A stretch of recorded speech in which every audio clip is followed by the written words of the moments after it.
اعوذ باللہ من الشیطان الرجیم بسم اللہ الرحمن الرحیم۔ ایک سوال کیا گیا تھا مجھ سے، کیا عورت پیر کو چھو سکتی ہے یا کیا پیر اپنی مریدنی کو اس عورت کو چھو سکتا ہے؟ اور پوچھا گیا تھا کہ کیا بریلوی علماء اور اہل سنت کا یہ موقف ہے؟ میں نے کہا نہیں، ہمارا کہیں یہ موقف نہیں ہے۔ ہمارے کسی ایک عالم نے بھی یہ کہیں نہیں لکھا کہ عورت ایک پیر کے پاس آئے اور پیر اسے ہاتھ لگاتا پھرے، یا ایک پیر بیٹھا ہو عورت جا کے چھوتی پھرے۔ اللہ کی لعنت ہو ایسے ایمان فروشوں پر، اللہ کی لعنت ہو ایسے لوگوں پر جو دین کی نام پر دین کا مذاق اڑا رہے ہیں۔ نہیں ہے تعلق ان سے ہمارا، یہ کسی مسلک کے نہیں ہے، کسی مسلک میں بھی یہ نہیں ہے۔ تم صرف بریلوی کی بات کرتے ہو، تم صرف سنی علماء کی بات کرتے ہو، کسی کے مسلک میں یہ نہیں ہے۔ امام احمد رضا خواجہ بریلوی، بریلویوں کا جو امام گزرا ہے، اس کی برگاہ میں یہ سوال کیا گیا تھا کہ کس پیر کے ہاتھ پہ بیعت کرنی چاہیے؟ آپ نے فرمایا پیر کے ہاتھ پر بیعت کرنے کی شرائط ہے، اگر اس کو فالو نہیں کرو گے تو اس پیر کے ہاتھ پر بیعت کرنا حرام ہے۔ آج ہم کہاں جا رہے ہیں؟ آج ہماری نسلیں کہاں جا رہی ہیں؟ آج ہمارے مشائخین کدھر جا رہے ہیں؟ یہ کیا تعلیم دے رہے ہیں؟ اللہ اکبر۔ اور میں آپ کو دکھاؤں ذرا، امام احمد رضا خواجہ بریلوی نے فتاوی رضیہ میں لکھا کہ اس پیر کے ہاتھ پہ بیعت کرنا حرام ہے۔ پہلی شرط اس کی یہ ہے کہ جو باجماعت نماز مسجد میں نہ پڑھتا ہو، باجماعت نماز کا تارک ہو، اس پیر کے ہاتھ پہ بیعت کرنا حرام ہے۔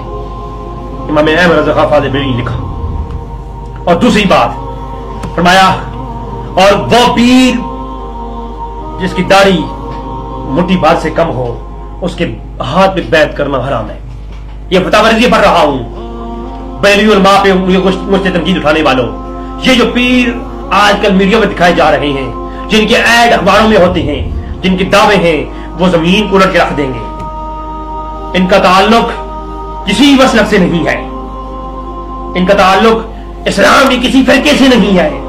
یہ گمراہ ہے خود بھی، اور جو ان کی پیچھے چل رہی ہیں ان کو بھی گمراہ کر رہی ہیں۔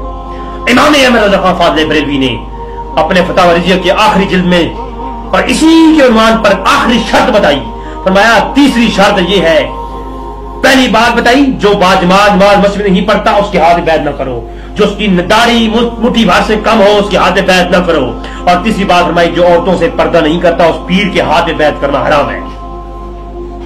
یہ ہے مسلک امام احمد رضا کا، یہ ہے سنیوں کا مسلک۔ اللہ اکبر، کہاں جا رہے ہیں ہم؟ یہ قوم کس طرف چل پڑی ہے؟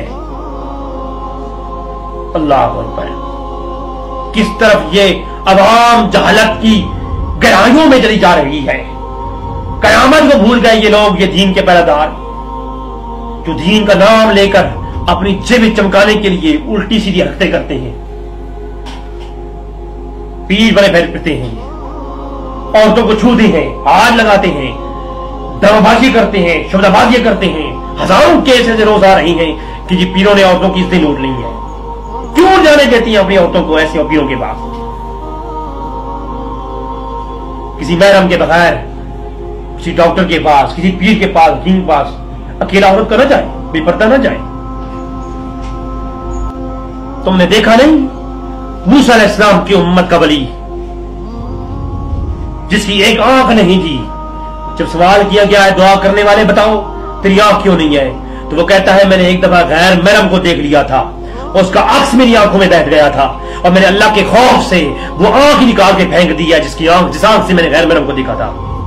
عثمان غنی رضی اللہ تعالی عنہ سے پوچھا گیا، اور آپ نے اپنے آخری خطبے میں اعلان فرمایا جب سے میں بالغ ہوا ہوں میری آنکھ نے کسی غیر محرم کو نہیں دیکھا۔